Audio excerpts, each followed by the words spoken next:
Dalam berbisnis, modal merupakan faktor yang sangat penting. Bagi UKM, modal adalah segalanya setelah market atau pasar. Sekali lagi saya ingatkan, modal adalah hal terpenting setelah pasar. Jangan terbalik. Kalau ada yang mengatakan kita perlu modal supaya dapat pasar, maka satu hal pesan saya, kalau ada yang mengatakan hal seperti itu, tinggalkan mereka. Karena mereka bukan pebisnis. Mereka itu broker atau orang yang baru belajar bisnis. Pasar atau market adalah nomor satu. Begitu Anda kenal pasar Anda, tahu kebutuhan pasar, tahu mengisi kebutuhan pasar, tahu bagaimana menguasai pasar, maka modal atau dana adalah sebuah kepastian yang dibutuhkan namun mudah didapatkan. Bisa dibayangkan ada seorang kenalan Anda akan meminjamkan uang Anda untuk usahanya. Misalnya dia membuka warung atau warteg. Lalu ditanya oleh Anda, berapa kira-kira transaksi per hari nanti warteg yang Anda akan bangun? Lalu dijawab, oh belum tahu mas, kan belum punya warung. Nanti setelah warungnya ada kita kasih tahu Anda berapa transaksi per harinya. Pertanyaan sekarang, berani Anda meminjamkan uang itu ke dia? Kita tanya lagi, kamu pernah buka warung atau kerja di warung? Dia jawab, belum, tapi kayaknya di sekitar sini nggak ada warung, jadi pasti laku. Saya kalau cari warteg susah, jadi kalau kita buka warteg di sini pasti laku. Sekali lagi, beranikah Anda meminjamkan uang Anda kepada orang seperti itu? Atau kalau Anda diminta invest, beranikah Anda invest kepadanya? Tetapi bisa Anda bayangkan, kalau jawaban dia begini, saya 5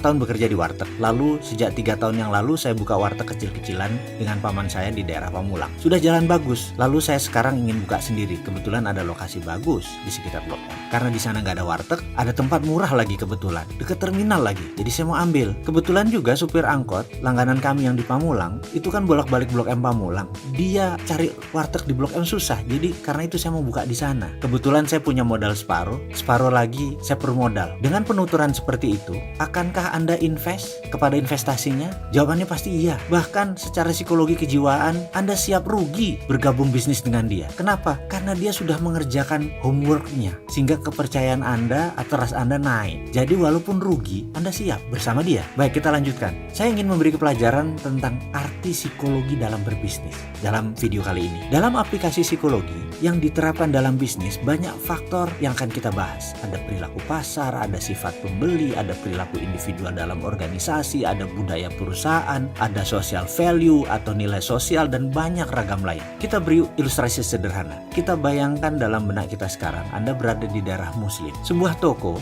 bisa mengurangi unsur warna merah dalam outletnya diganti dengan dominan warna hijau atau ditambah nuansa hijau keputihan. Karena bagi kaum muslim, warna putih dan hijau adalah comforting color. Di komunitas pecinan, maka warna merah adalah warna hoki. Warna merah di komunitas Chinese adalah comforting color. Kembali ke komunitas muslim, warna merah yang dominan bisa menjadi threat atau uncomfort. Dan jangan coba melawan belief system seperti itu, bisa nggak laku jualan Anda. Kita akan bahas tentang hal seperti ini nanti. Sekarang, secara keilmuan mudah-mudahan saya boleh berbagi saat ini. Sedikit banyak saya 6 tahun makan sekolahan untuk hal ini dalam behavioral business analysis secara panjang dan lengkap. Semua nanti akan kita urai. Kita ke generasi muda atau yang lagi tren disebutnya generasi zaman now. Generasi zaman now saat ini nggak mau bekerja 9 to 5 office hour karena secara nature bisnis mereka mulai suka yang semi informal, sehingga membuat mereka lebih suka berwirausaha, buka usaha jauh dari dunia bekerja. Itu nggak salah. Namun kendala bagi generasi zaman now adalah mereka sulit mencari dana atau pemodal. Kenapa? Ini yang harus diingat. Kita harus ingatkan gambaran psikologis perilaku investor. Sekali lagi, ini saya mau mengingatkan perilaku investor karena kaum investor berbeda dengan kaum muda. Saat ini investor banyak yang sudah tua umurnya ketimbang yang kaum milenial yang baru mulai usaha. Perilaku investor, behaviornya berbeda jauh dengan anak sekarang atau anak zaman now. Harus paham, pemodal besar baik yang merupakan itu private equity fund, hedge fund, venture capital, dan banyak lagi portfolio keuangan, di mana portfolio keuangan adalah where's money makes money. Pengelolanya atau pemiliknya kebanyakan usianya di atas 50 tahunan. Bahkan kalau diambil rata-rata angkatan Bill Gates di atas 60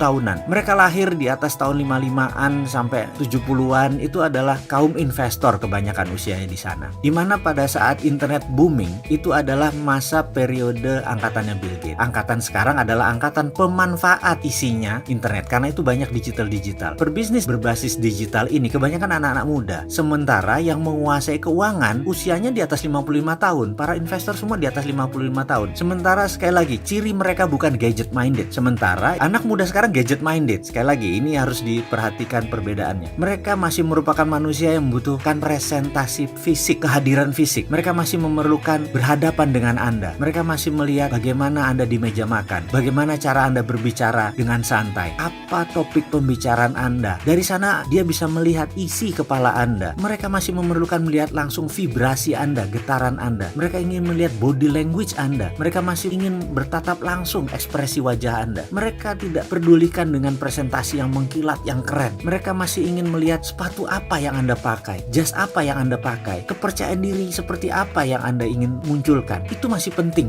buat generasi baby boomer. Sekali lagi, angkatan mereka, investor senior tersebut masih membutuhkan direct contact dengan Anda. Psikologi kejiwaan Anda, kematangan emosi Anda, kedalaman filosofi Anda, tentunya fire api di dalam Anda itu penting. Mereka ingin merasakan langsung. Disinilah kegagalan terbesar para pebisnis startup dalam mencari dana investasi. Disinilah kegagalan terbesar kaum milenial di dalam mencari dana untuk investasi. Kegagalan Anda para startup anak muda dalam meyakinkan investor, terutama gagal menunjukkan how bad you want to be sukses. Seberapa marah Anda, seberapa ingin Anda untuk sukses. Jadi sekali lagi, persiapkan diri Anda untuk terlihat sukses, terlihat lapar, dan stay humble di depan investor zaman old tadi. Ingat loh, mereka masih pegang uang yang terbanyak.